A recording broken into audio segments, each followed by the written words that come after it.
और बंधुत्व का प्रतीक हमको संविधान देने वाले बाबा साहब भीमराव अम्बेडकर जी,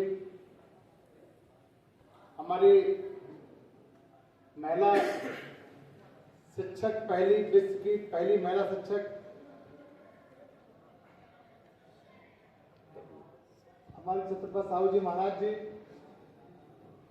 सावित्रीबाई फुले जी, और जो अहिल्याबाई होलकर जी जो पाल समाज से है, और सबसे लास्ट में जिनका फोटो है वो हम सबके सम्मानित पूर्व मुख्यमंत्री उत्तर प्रदेश श्री रामनिवास यादव जी, जिन्होंने उत्तर प्रदेश में पहली बार बैकवर्ड को आरक्षण दिया। भले ही 15% दिया, लेकिन बैकवर्ड के आरक्षण की शुरुआत की अपने मुख्यमंत्री काल में।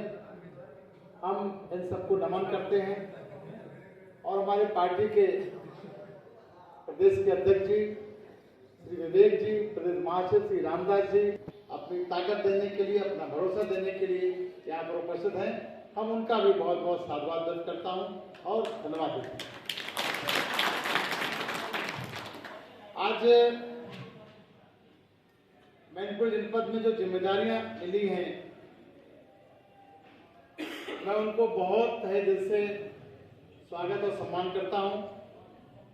और ये जो जिम्मेदारी ऐसी जिम्मेदारी नहीं है, ये जिम्मेदारी जैसे गुरु गोविंद सिंह ने छांट छांट करके 1.25 लाख से 1 लड़ाऊं जैसे पदाधिकारियों का चयन किया था, वैसे ही पदाधिकारियों का चयन भाई कौशल किशोर जी ने भी किया है।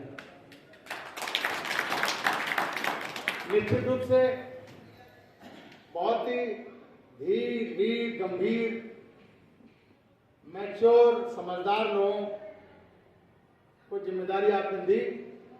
हमें पूरा भरोसा है कि हमारे सभी साथी अपनी अपनी जिम्मेदारियों का निर्वाह करेंगे और मैनपुर जनपद में इस पार्टी को बहुत ऊंचाइयों तक पहुंचाएंगे। हमारी पार्टी जब कभी कोई चीज बनती है तो उसके पीछे का कोई कारण होता है।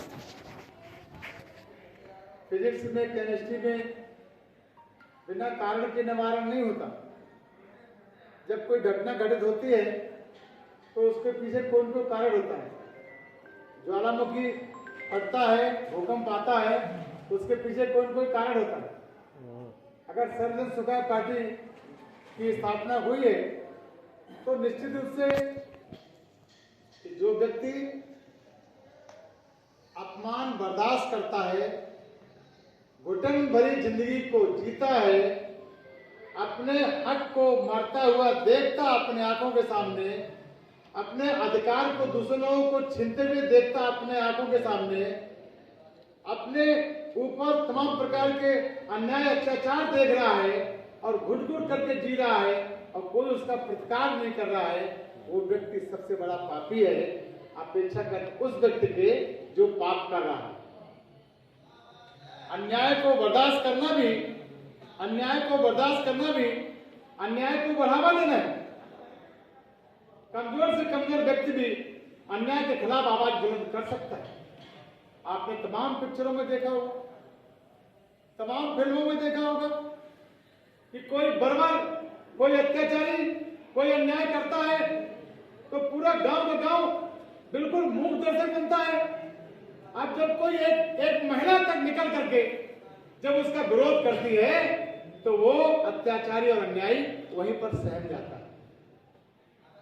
इसलिए अत्याचार करने वाले इतने ताकतवर नहीं होते जितने की ताकतवर अत्याचार बर्दाश्त करने वाले होते हैं, लेकिन वे अपनी ताकत का सही इस्तेमाल नहीं करते। यदि हम अपनी ताकत का इस्तेमाल करें, विरोध करके करें, तो निश्चित रूप से हम मान सम्मान प्राप्त कर सकते हैं।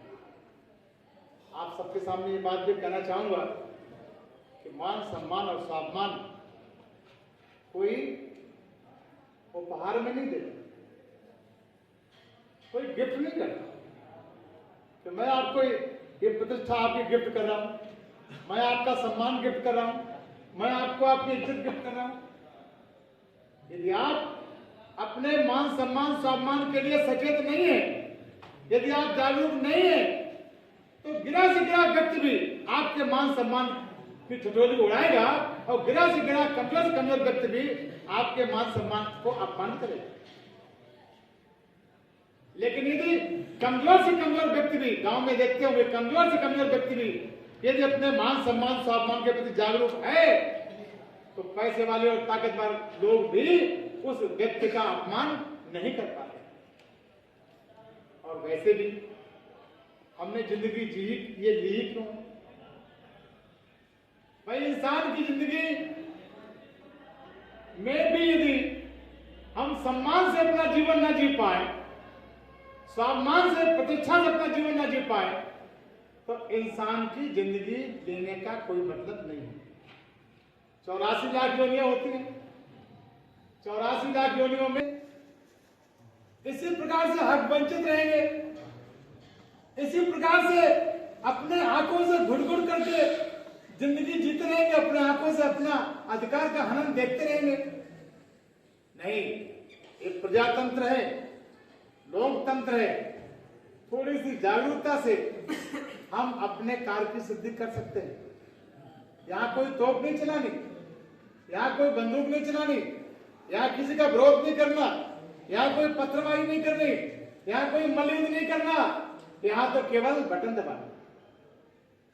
बोलो भाई गलत करें, हम अपने को भी अन्याय से मुक्त करेंगे और हमारे जैसे यदि और भी समाज के पिछड़े हुए लोग हैं, उपेक्षित लोग हैं, हक वंचित लोग हैं, हम उनका भी सहारा बनकर हम उनको भी एक सम्मान स्वाभिमान का रास्ता दिखाएंगे। हम स्वयं को अत्याचार अन्याय से मुक्त करेंगे और समूचे पिछड़े समाज को, समूचे दूसरे एससी एसटी को, समूचे माइनॉरिटी को, जिनको उनका हक और अधिकार सम्मान स्वाभिमान नहीं मिला है, हम उनके लिए भी संघर्ष करेंगे। सर्वजन सुखार पार्टी विशेष रूप से बैकवर्ड के सम्मान के लिए 54% है, आरक्षण 27% है, जो 10% भी नहीं है उनको 10% सुरक्षित कर दिया। ईडब्ल्यूएस में जिनकी आबादी 10% भी नहीं है उनको 10% सुरक्षित देंगे। उनके जितने भी लड़के होंगे 100% उनकी नौकरी निश्चित है और हमारे जितने भी लड़के होंगे उनमें से कम 60% को नौकरी मिलना नहीं। जो 27% दिया भी है उसको ईमानदारी से लागू नहीं किया है। जो 27% आरक्षण दिया है उसको ईमानदारी से लागू नहीं किया है। क्या कहें, कैटेगरी में डाल